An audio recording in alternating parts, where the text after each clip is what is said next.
오늘이 종교개혁 기념주일입니다. 지난주에 이어서 이번 주에도 종교개혁, 오늘은 그 히스기야 왕의 저번 주에 히스기야 왕의 종교개혁 나눴죠. 오늘은 요시야 왕의 종교개혁에 관해서 나누도록 하겠습니다. 자, 히스기야 왕, 남유다의 선왕으로서 성결운동과 예배 회복에 힘을 썼죠. 아주 위대한 그런 히스기야 왕이었습니다. 근데 이 히스기야 왕이 죽고 나서 아들 므낫세가 왕이 되었습니다. 이 므낫세는 55년 동안 유다 왕국을 다스렸습니다. 그러면서 친아시리아 정책을 폈습니다. 이방 국가와 친하게 지내니까 우상을 숭배하고 그에 따라서 극도로 악한 왕이라 이런 평가를 받았습니다. 이 므낫세는 선왕 히스기야가 헐어버린 그 산당을 다시 세우고 바알 제단을 쌓고 아세라 목상을 만들고 하늘의 1월 성신을 경배하는 등 온갖 악행을 저질렀습니다. 이런 므낫세의 뒤를 이어서 아몬이 왕이 되었습니다. 이 아몬은 2년 동안 유다를 다스리면서 역시나 우상을 숭배하며 악행을 저질렀습니다. 자, 히스기야와 같이 훌륭한 왕에게서 아들 므낫세와 손자 아몬, 연달아 악한 왕들이 나타나는 것, 참 불가사의입니다. 그만큼 남유다 왕국 사회 전체가 우상 숭배가 만연해서 나라가 바람 앞에 등불같이 위태한 그런 상황이었던 것입니다. 요즘 우리 사회를 이렇게 보면서 이제 부모들은 훌륭한데 자식들이 혼돈을 겪는, 고통을 겪는 그런 경우들을 많이 봅니다. 목회 사역에 바쁜 부모들에게서 관심과 사랑을 받지 못한 자녀들이 게임이나 건전하지 못한 그런 문화에 중독이 되어서 갈등을 하는 경우가 많습니다. 최근에도 한 그 부모가 사춘기 아들의 그 컴퓨터를 빼앗고 소리쳐 혼내주는 것을 보았습니다. 그분에게 아들을 이렇게 안아주고 여전히 부모가 사랑한다는 것을 보여주고 기다려주는 것이 어떻겠느냐, 이렇게 조언을 해준 적이 있습니다. 우리 목회자들이 열심히 다른 이웃들을 위해서 사역하는 거 매우 중요합니다. 그런데 우리 다음 세대인 우리의 아들들, 딸들, 그들이 믿음 위에 바로 설 수 있도록 인도하는 것 역시 매우 중요합니다. 히스기야 왕이 그토록 힘쓰고 애써서 이루어놓은 개혁신앙을 아들과 손자가 다 말아먹어버렸습니다. 참 너무나도 안타까운 일입니다. 요시야는 아몬의 아들입니다. 남유다 왕국의 제16대 왕입니다. 기원전 648년부터 609년까지 31년 동안 재위했습니다. 이 요시야의 아버지 왕 아몬은 왕이 된 지 2년 만에 신하들에게 죽임을 당했습니다. 그것을 본 요시야, 엄청난 충격을 받았습니다. 8살의 어린 나이에 왕이 된 요시야 왕, 아버지 그리고 할아버지가 행했던 악한 길에서 벗어납니다.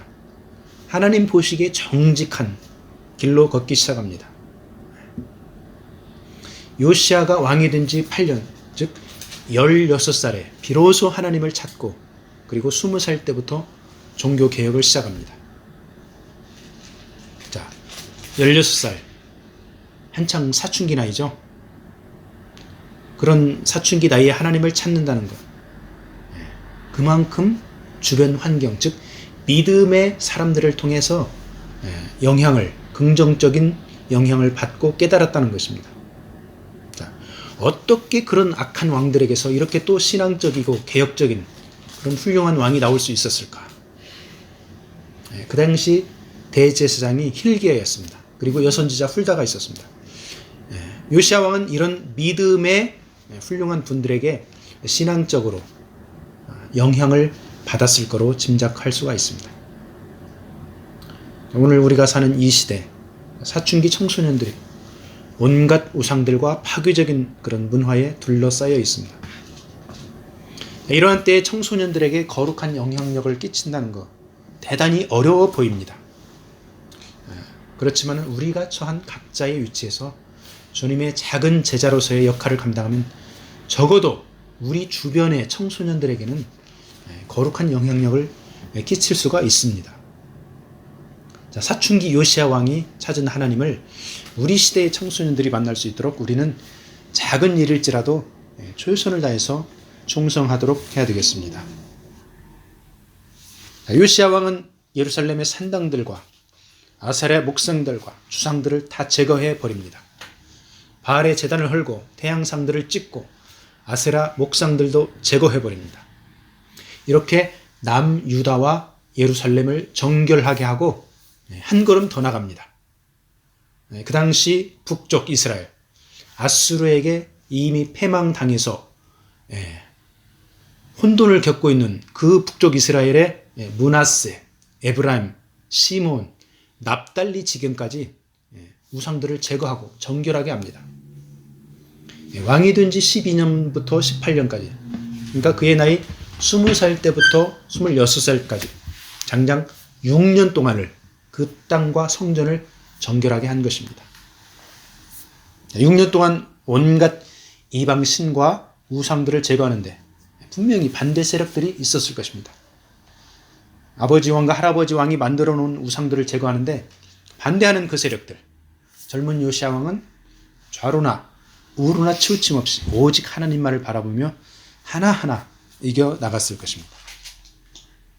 요시야 왕의 나이 20대 초중반, 그 시기에 하나님께 전적으로 붙들려 있지 않으면 이러한 엄청난 종교 개혁을 이루어낼 수가 없습니다. 이렇게 열정적으로 땅과 성전을 정결하게 한 요시야 왕은 이제 성전을 수리하라고 명령합니다. 히스기야 왕 때 성결하게 한 성전을 므낫세와 아몬 왕이 온갖 우상으로 더럽히고 관리를 제대로 못해서 하나님의 성전은 낡아지고 부서져가는 그런 상태였습니다. 자, 이렇게 왕의 명령으로 성전을 수리하는데 성전을 수리하다가 하나님의 율법책을 발견했습니다.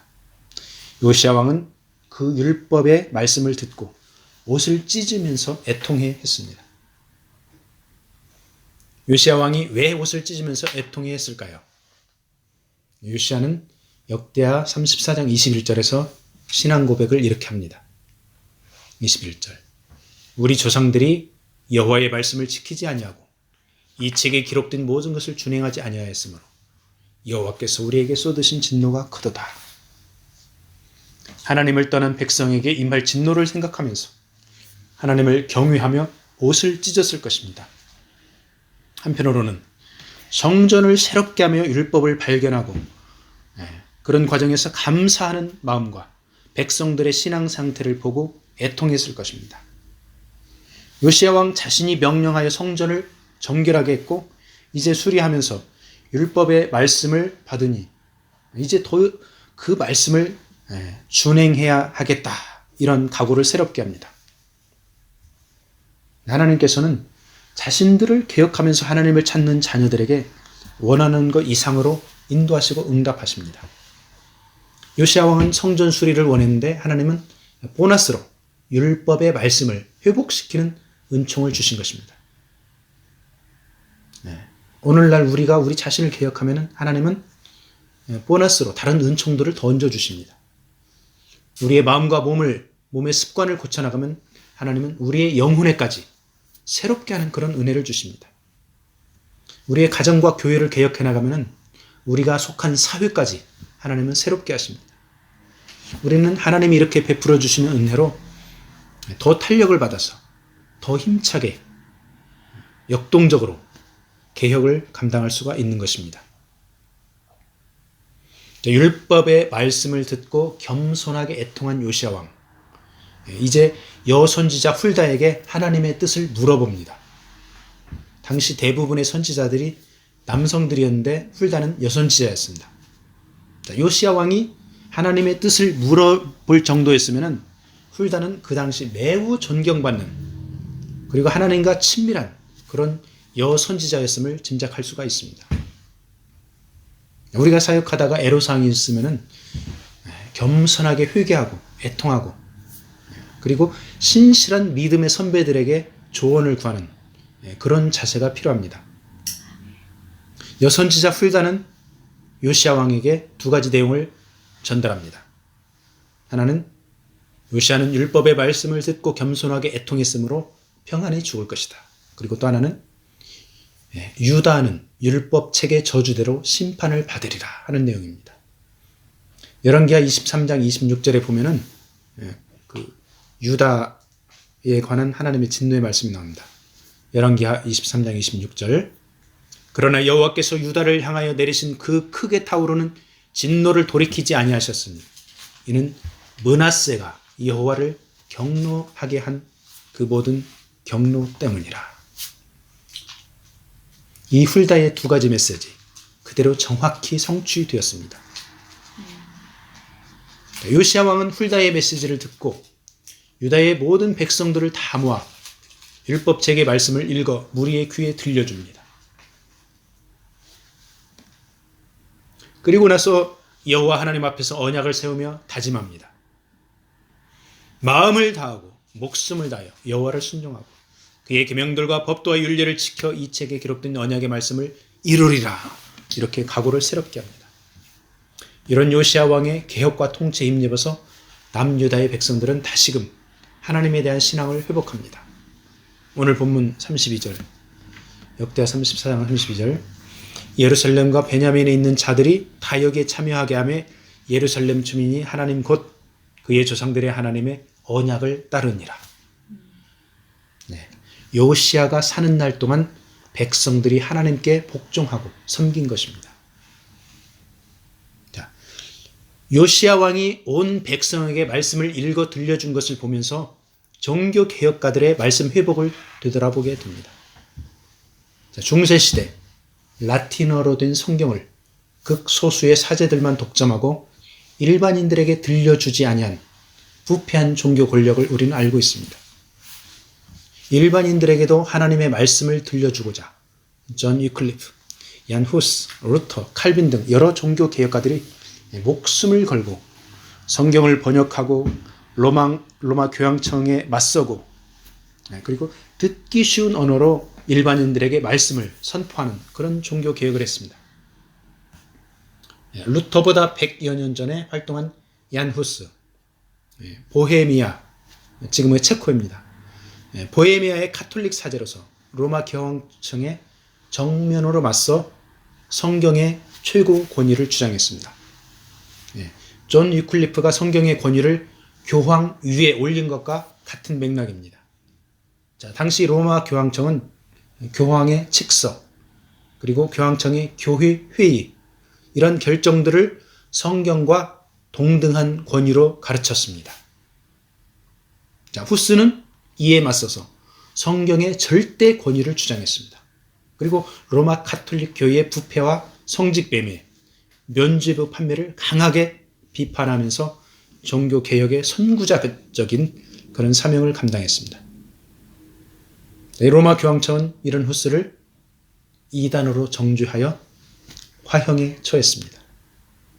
후스의 별명이 거위였습니다. 그가 화형당하면서 이런 말을 했습니다. 오늘 당신들은 볼품없는 거위를 불태우지만 100년 후에는 당신들이 영원히 태워 없앨 수 없는 백조의 노랫소리를 듣게 될 것이요.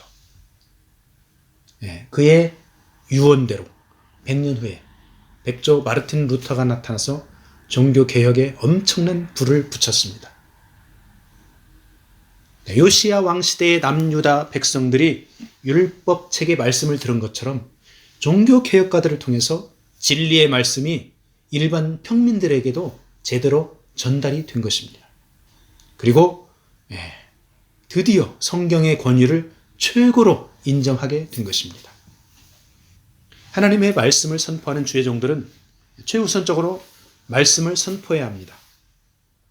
내 이야기, 우리 교회 이야기, 사역 이야기 물론 해야 합니다. 해야 할 때가 있습니다. 그렇지만 가장 먼저 가장 중요하게 가장 많은 시간을 들여서 선포할 것은 바로 하나님의 말씀입니다.